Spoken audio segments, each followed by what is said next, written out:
What's up, vapors? Thanks for checking out Daily Vape TV. My name is Nick, and it's Fresh Build Friday. That's right, we got a new coil for you guys to try out today. Actually, it's not so much a new coil or a new type of wire or anything like that.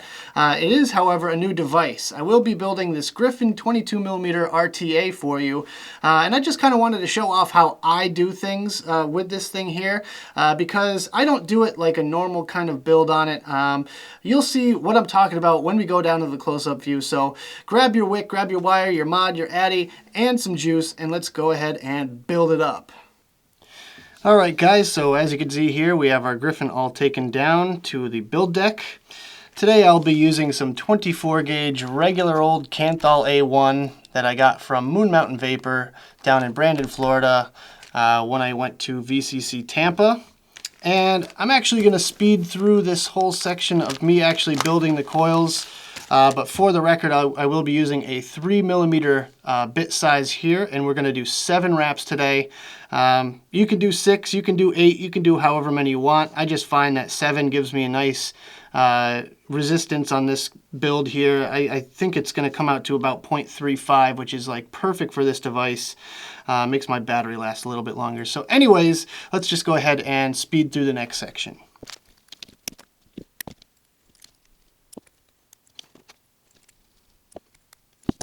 And bang, just like that, we got our set of coils all set.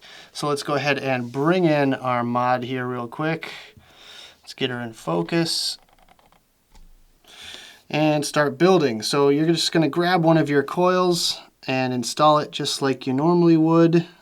And the best thing I think about the Griffin, for me at least, is the fact that it has this kind of Velocity style deck to it, because since I own a Velocity, building on it is very, very similar, so it's a breeze for me. So if you own a Velocity or clone or something like that, something with a Velocity style deck, you're going to be able to build this thing with ease, I think, at least, because this build right here is super simple. It's really quick. Honestly, if I wasn't talking on camera right now, this would total time would take me maybe 10 to 15 minutes start to finish.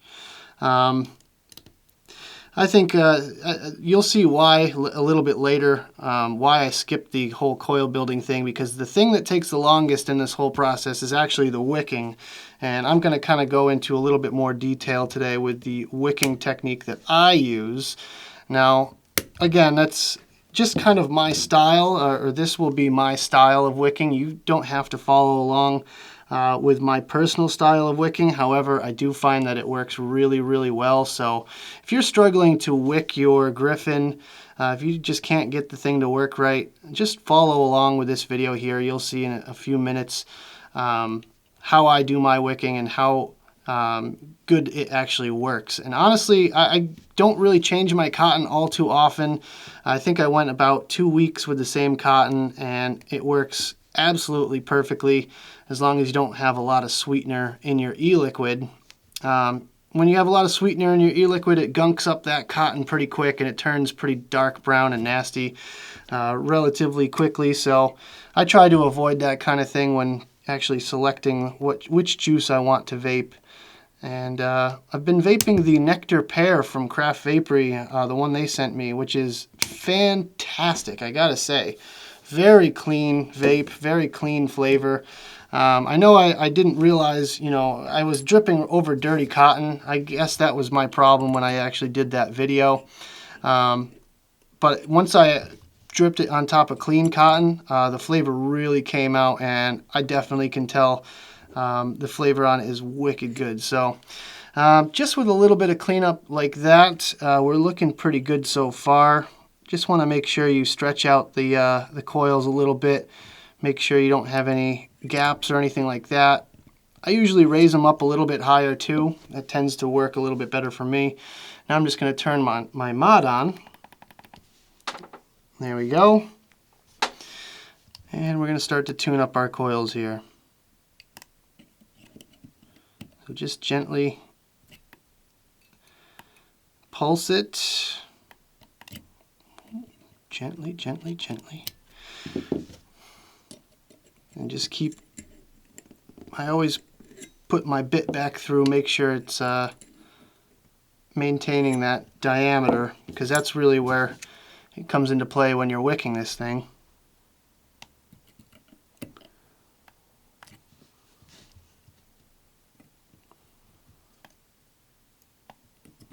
And you can kind of see that those coils compress a little bit.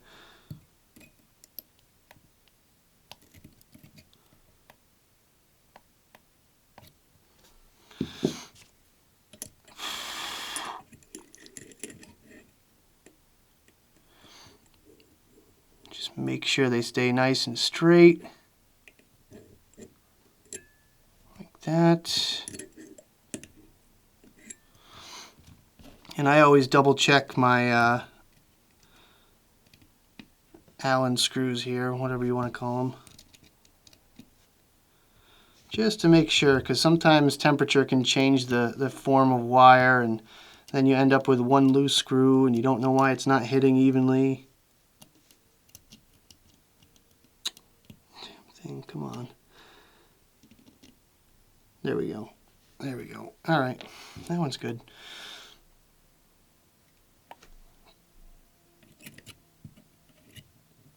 So just keep pulsing on it. They'll start to light up evenly. I usually just brush across the top.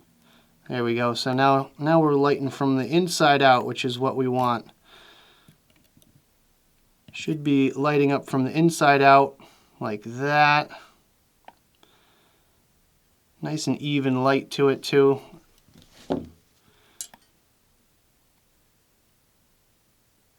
Yeah, I think we're in good shape. I'm just going to pause for a quick second and we'll get ready to wick this thing. Alright guys, so we are back, and now I'm just going to prepare my wicks. I usually get about a quarter sheet of this Japanese cotton. I'm using Kojendo cotton. That's my go-to Japanese. I try to get rid of most of the fluff if I can.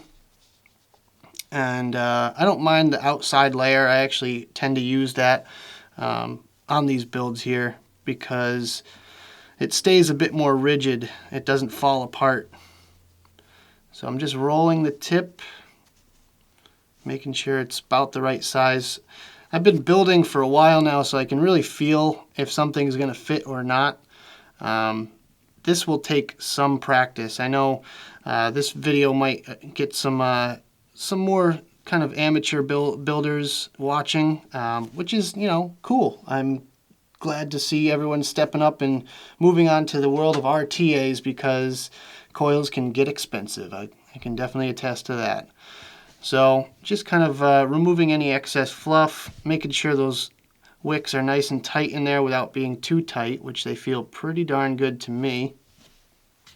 And I might actually try to reuse some of this wick today, because generally I'm a pretty bad cotton waster, but I don't feel the need to waste all this cotton here if it's going to be already the right size and shape. So just kind of re-roll this end and we should be in good shape. Now another thing I do is I actually trim it at an angle. So you have it trimmed to length here. So now what I'm going to do is trim it at a 45-degree angle this way. And the reason I do that is to make sure that it doesn't bunch up too much. And this is going to take some practice, I'm telling you right now.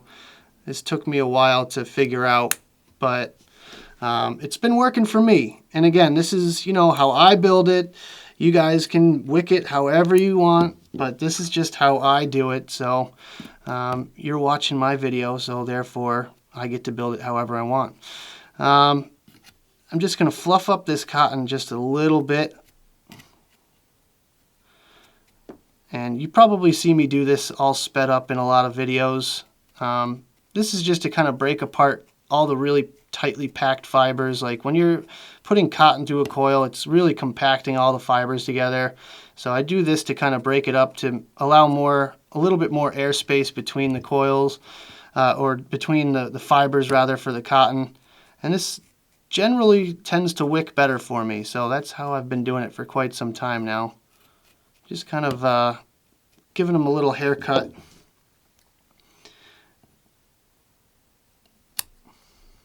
Trimming everything away at an angle. And any little outliers or anything like that get trimmed off as well. So just brush it down, trim it. You really don't need a lot of cotton in these things. I find that a lot of people tend to jam a bunch of cotton in here and then it clogs and then people wonder why they're getting dry hits. Well, it's probably because you have way too much cotton in there. So I actually tend to shape the cotton a little bit too. So I kind of trim off a little bit all the way around to kind of shape up that cotton a little more, because you want that juice flow ring to kind of be able to spin freely without hanging up on anything. And any little fibers that get in between those threads, those are going to be the ones that get you there. So now what I tend to do is I tend to put a little bit of juice on there. So I'm just going to bring in my juice. Just give it a little drench. And this is really just to kind of stick those fibers all together. It's not actually, this is probably going to be, wasted a little bit because I will continue trimming off these wicks a little bit more once I kind of form them to the juice channels. And you'll notice that I'm not using the ring that's supplied on here, and that's just because I found that I tried it like 8 different ways with that ring on there, and it just would not wick properly for me. I kept getting dry hits, I kept getting flooding and gurgling, and that just was, I was getting a little upset with it. So I tend to not use the ring at all and just kind of take the cotton and form it to the actual juice channels themselves. So I know it's going to be tough to see. I'm actually just kind of laying down this cotton right now, trying to get it formed into shape so I can trim off any little outliers like that. And I'll show you, I'll spin this thing around in just a second to kind of give you a look at what I'm looking at here. But you're maintaining the shape all while getting rid of any little excess fibers and threads and stuff like that. But you're just trying to compress it into place right now. And it stays pretty good with a little bit of juice on there, I will say. Almost there. Oof. It's a little bit tricky to work with. And yeah, it would be easier if I just used the ring that was supplied with it. However, I just find that it chokes the cotton down too much. So I've been doing it this way and it's been working for me. So I'm just going to keep doing it this way. And you'll find that there's a few little hairs and stuff like that. And this process can get messy, so I recommend having a little paper towel or something like that around. And it's going to get your scissors all sticky and gross, so keep that in mind whenever you're doing this process here. So I'll just give you a quick look at what we're doing here. We're just kind of forming the shape of the juice channel in the wick.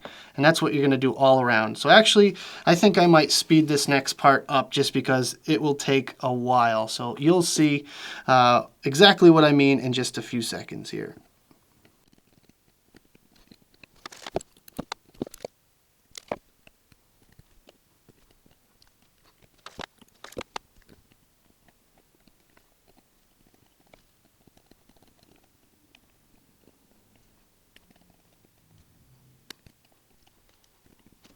Now here's the tricky part, is actually getting this thing on here without this whole thing binding up. And I'm actually going to zoom out the camera. And you've got to say a little prayer and hope that this works. Otherwise you just got to keep trimming. Yeah, already not looking too good. So I might have to, I noticed I had a long wick tail in there.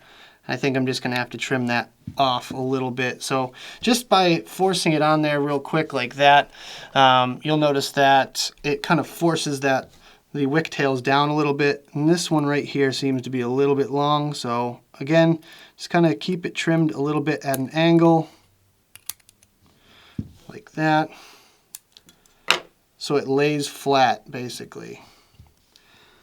And just looking around, we're just going to give everything a little trim.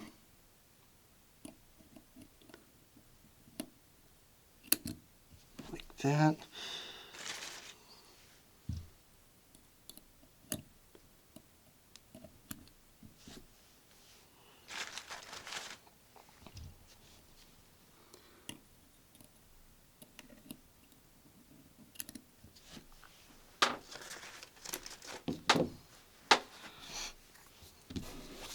Now everything's getting all juiced up here, so paper towels are a necessity. So everything's looking all right so far. Let's go ahead and give it a take 2 here.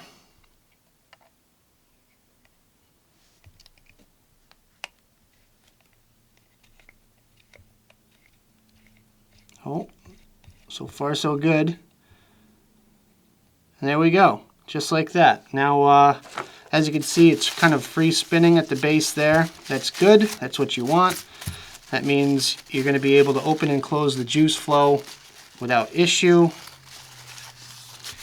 Just going to clean this thing up real quick because juice kind of gets everywhere.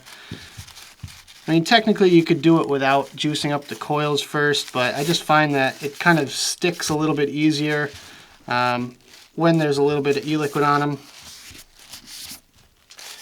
Yeah, this is probably the messy way to do it.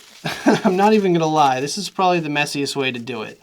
But honestly, it works for me, and I'm telling you, if you've been struggling with building your Griffin, this is the way to do it because it definitely works. So I'm just gonna quickly fill up my tank here, and we'll see if it leaks, floods, or if it fires.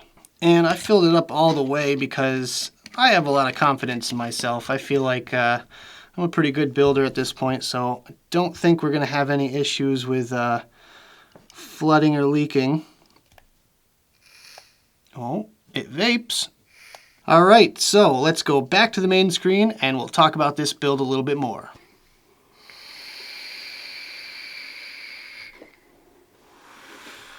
Alright guys, we're back. Now we're going to go over some of the finer details of this build that we just did in the Griffin 22. My first criteria for any build is the heat, and this is like the Goldilocks of temperature for me personally. It's just right. It's right in the middle between a cool vape and a hot vape. It's a nice warm vapor production. It's perfectly satisfying for me personally. If you guys out there want a warmer vape, then I would suggest maybe taking a wrap off and lowering the resistance a little bit, and maybe raising the wattage a few watts there. But for me personally, I'm vaping right now at 50 watts. The resistance came out to 0.3 ohms, 0.31, 0.32, and it's vaping at 3.94 volts. I could ramp this thing up a little bit if I wanted to, but I usually try to keep it at about 50 watts just to save a little bit of battery life. But this is the perfect temperature vape for me personally. It's absolutely perfect. But anyways, that brings us to our next topic, which is going to be ramp up and ramp down time. Now I do have it on this regulated mod here, and it's at 50 watts like I just said. And it's a nice average ramp up time. I'd say, you know, it's relatively quick compared to, you know, some of the more intricate builds like Fuse Claptons or something like that. So since it's regular 24 gauge Kanthal, it's going to ramp up a nice average amount. If you're working with nichrome, then it's going to ramp up a little bit faster. However, I find that the resistance on Kanthal versus nichrome is better for this particular build that I did here. Anyways, let's just take a couple of drags here real quick and I'll judge the ramp down time. Nothing major. It's only a few seconds. You can kind of adjust that depending on how good you actually wicked it. That's the really most crucial part. I'm not getting any wicking issues so far. It's not flooding, it's not gurgling. It sounds absolutely normal to me. The bubbles are coming up, which is what you want to see. And everything, it seems to be, you know, hunky-dory. So all good in my book. Now, my third category is the difficulty. Now, the difficulty on this build, I'd say, is fairly easy. Anyone that can handle a simple you know, regular macro coil, like I built on a 3mm coil, so that's a macro coil. If you can build on a regular macro coil, then you'll be able to do this build. Simple as that. The wicking will take work. Practice, practice, practice. You're going to get it wrong a few times. You're going to have to rip that wick out a couple of times and redo it, but just keep at it, keep going, and you will eventually get it. Now, the little tips that I mentioned in this video, like cutting the wicks at an angle, I find to help tremendously. At at least for me personally. You might do it a little bit different, so feel free to experiment a little bit on the angles that you actually cut it, or whether or not you want to use that little wick ring that they supply with the Griffin 22. Feel free to experiment with those as much as you guys want. If you want to use Kanthal, if you want to use nichrome, whatever, it doesn't really matter. This is just how I do it. But anyways, now the final category is the flavor. Flavor on this is top notch. Now, compared to nichrome or the fancier wire builds that I've done in the past, honestly, those tend to be a little tiny bit better, like microscopically better. However, the flavor that I get out of this, especially with a nice fresh wick, because I was using those wicks for a couple of weeks in there, and with a nice fresh wick, you get the full-on flavor of the liquid. I'm really digging this right now. I'm just in flavor country, and it's absolutely amazing. So real quick, I'm going to take another couple of puffs and then we'll sign out.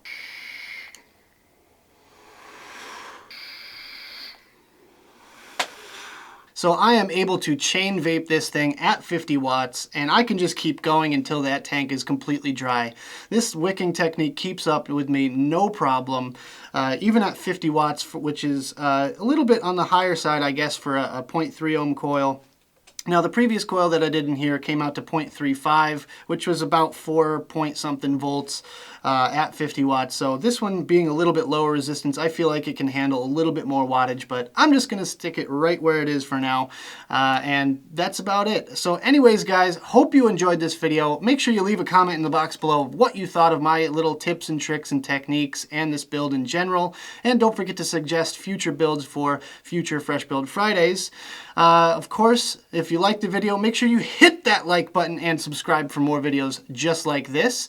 Don't forget to check out the advocacy links in the description. I got them down there for you. Make sure you're fighting for your right to vape. And of course, check me out on all my different social media pages. I have Twitter and Instagram. Make sure you follow me on there, like my page on Facebook, and check out my Snapchat. And if you want to fund this little channel of mine, then you can check out my Patreon as well. So anyways, guys, that about does it. And as always, vape on!